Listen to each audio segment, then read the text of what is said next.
1 Samuel chapter 21. David came to Nob to the priest Ahimelech. Ahimelech came trembling to meet David and said to him, "Why are you alone and no one with you?" David said to the priest Ahimelech, "The king has charged me with a matter, and said to me, 'No one must know anything of the matter about which I send you, and with which I have charged you. I have made an appointment with the young men for such and such a place. Now then, what have you at hand? Give me 5 loaves of bread, or whatever is here." The priest answered David, "I have no ordinary bread at hand, only holy bread, provided that the young men have kept themselves from women." David answered the priest, "Indeed, women have been kept from us as always when I go on an expedition. The vessels of the young men are holy, even when it is a common journey. How much more today will their vessels be holy?" So the priest gave him the holy bread, for there was no bread there except the bread of the presence, which is removed from before the Lord, to be replaced by hot bread on the day it is taken away. Now a certain man of the servants of Saul was there that day, detained before the Lord. His name was Doeg the Edomite, the chief of Saul's shepherds. David said to Ahimelech, "Is there no spear or sword here with you? I did not bring my sword or my weapons with me, because the king's business required haste." The priest said, "The sword of Goliath the Philistine, whom you killed in the valley of Elah, is here wrapped in a cloth behind the ephod. If you will take that, take it, for there is none here except that one." David said, "There is none like it. Give it to me." David rose and fled that day from Saul. He went to King Achish of Gath. The servants of Achish said to him, "Is this not David, the king of the land? Did they not sing to one another of him in dances? Saul has killed his thousands, and David his 10,000s." David took these words to heart and was very much afraid of King Achish of Gath. So he changed his behavior before them. He pretended to be mad when in their presence. He scratched marks on the doors of the gate and let his spittle run down his beard. Achish said to his servants, "Look, you see the man is mad. Why then have you brought him to me? Do I lack madmen, that you have brought this fellow to play the madman in my presence? Shall this fellow come into my house?" 1 Samuel chapter 22. David left there and escaped to the cave of Adullam. When his brothers and all his father's house heard of it, they went down there to him. Everyone who was in distress, and everyone who was in debt, and everyone who was discontented gathered to him, and he became captain over them. Those who were with him numbered about 400. David went from there to Mizpeh of Moab. He said to the king of Moab, "Please let my father and mother come to you, until I know what God will do for me." He left them with the king of Moab, and they stayed with him all the time that David was in the stronghold. Then the prophet Gad said to David, "Do not remain in the stronghold. Leave and go into the land of Judah." So David left and went into the forest of Hereth. Saul heard that David and those who were with him had been located. Saul was sitting at Gibeah, under the tamarisk tree on the height, with his spear in his hand, and all his servants were standing around him. Saul said to his servants who stood around him, "Hear now, you Benjaminites, will the son of Jesse give every one of you fields and vineyards? Will he make you all commanders of thousands and commanders of hundreds? Is that why all of you have conspired against me? No one discloses to me when my son makes a league with the son of Jesse. None of you is sorry for me or discloses to me that my son has stirred up my servant against me, to lie in wait, as he is doing today. Doeg the Edomite, who was in charge of Saul's servants, answered, I saw the son of Jesse coming to Nob, to Ahimelech son of Ahitub. He inquired of the Lord for him, gave him provisions, and gave him the sword of Goliath the Philistine. The king sent for the priest Ahimelech son of Ahitub, and for all his father's house, the priests who were at Nob, and all of them came to the king. Saul said, Listen now, son of Ahitub. He answered, Here I am, my lord. Saul said to him, Why have you conspired against me, you and the son of Jesse, by giving him bread and a sword, and by inquiring of God for him, so that he has risen against me to lie in wait, as he is doing today? Then Ahimelech answered the king, Who among all your servants is so faithful as David? He is the king's son-in-law, and is quick to do your bidding, and is honored in your house. Is today the first time that I have inquired of God for him? By no means. Do not let the king impute anything to his servant or to any member of my father's house. For your servant has known nothing of all this, much or little. The king said, You shall surely die, Ahimelech, you and all your father's house.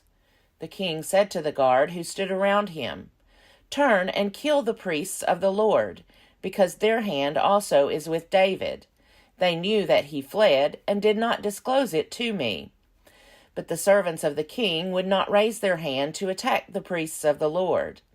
Then the king said to Doeg, You, Doeg, turn and attack the priests. Doeg the Edomite turned and attacked the priests. On that day he killed 85 who wore the linen ephod.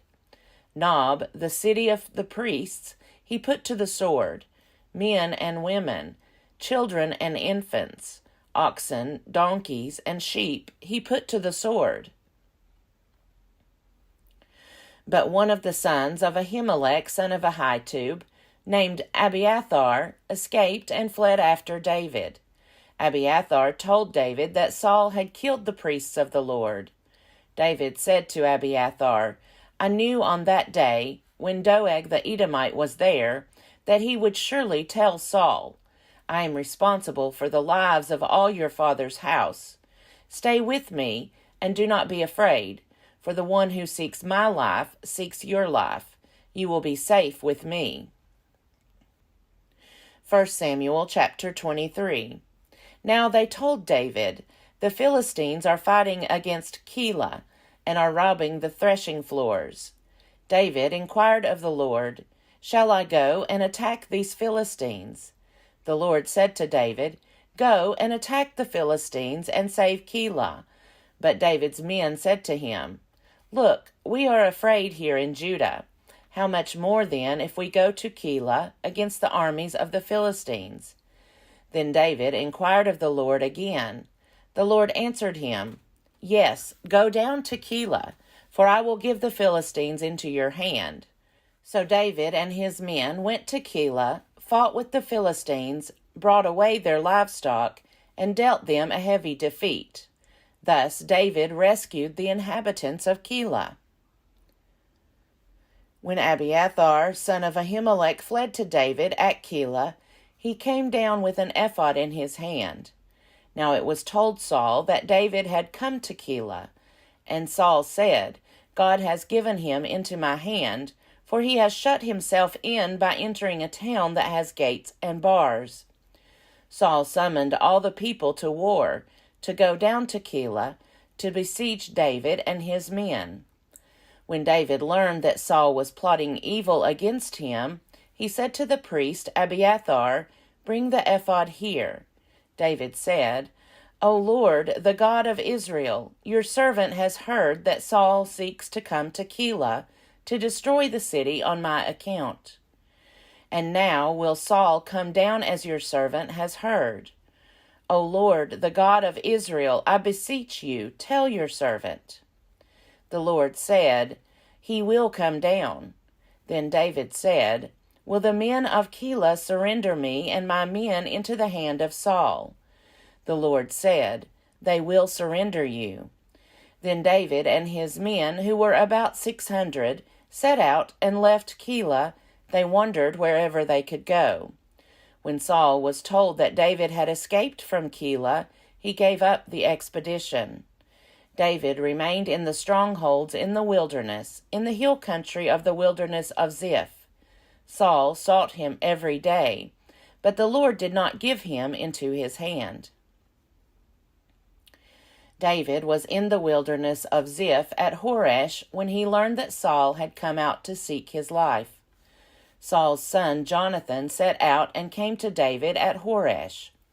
There he strengthened his hand through the Lord. He said to him, "Do not be afraid, for the hand of my father Saul shall not find you. You shall be king over Israel, and I shall be second to you. My father Saul also knows that this is so." Then the two of them made a covenant before the Lord. David remained at Horesh, and Jonathan went home. Then some Ziphites went up to Saul at Gibeah and said, "David is hiding among us in the strongholds of Horesh, on the hill of Hachilah, which is south of Jeshimon. Now, O king, whenever you wish to come down, do so, and our part will be to surrender him into the king's hand." Saul said, "May you be blessed by the Lord for showing me compassion.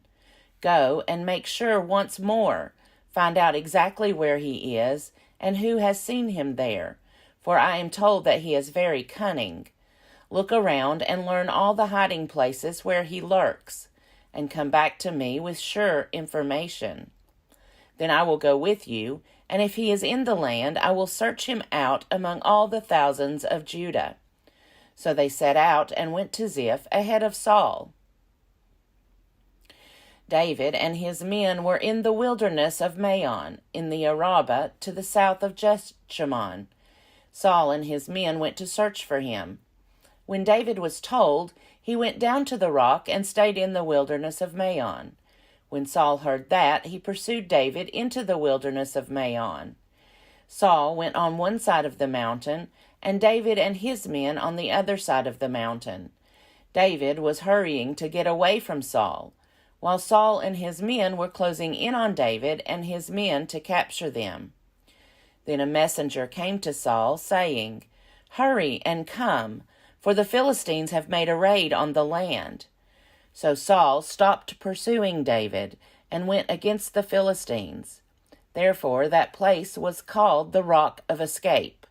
David then went up from there and lived in the strongholds of En-Gedi. 1 Samuel chapter 24.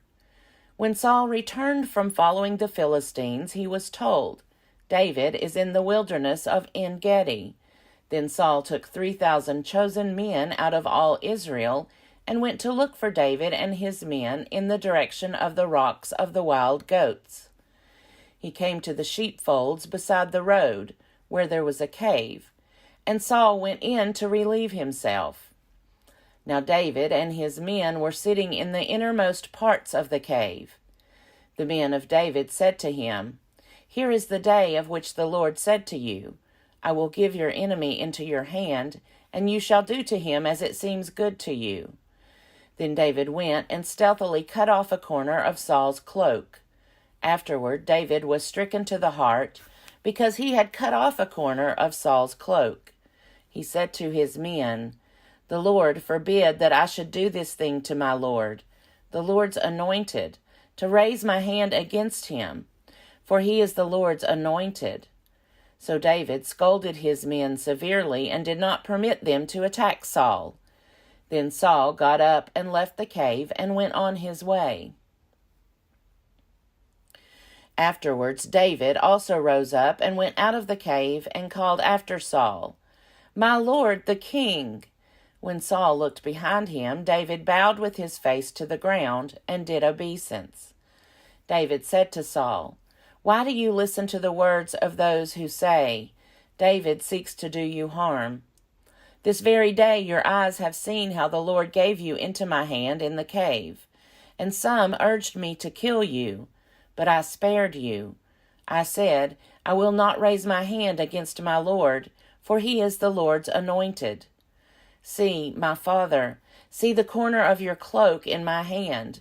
For by the fact that I cut off the corner of your cloak and did not kill you, you may know for certain that there is no wrong or treason in my hands. I have not sinned against you, though you are hunting me to take my life. May the Lord judge between me and you. May the Lord avenge me on you, but my hand shall not be against you. As the ancient proverb says, out of the wicked comes forth wickedness, but my hand shall not be against you. Against whom has the king of Israel come out? Whom do you pursue? A dead dog? A single flea? May the Lord therefore be judge and give sentence between me and you. May he see to it and plead my cause and vindicate me against you. When David had finished speaking these words to Saul, Saul said, Is this your voice, my son David? Saul lifted up his voice and wept. He said to David, You are more righteous than I, for you have repaid me good, whereas I have repaid you evil. Today you have explained how you have dealt well with me, in that you did not kill me when the Lord put me into your hands. For who has ever found an enemy and sent the enemy safely away? So may the Lord reward you with good for what you have done to me this day. Now I know that you shall surely be king, and that the kingdom of Israel shall be established in your hand. Swear to me, therefore, by the Lord, that you will not cut off my descendants after me, and that you will not wipe out my name from my father's house. So David swore this to Saul. Then Saul went home, but David and his men went up to the stronghold.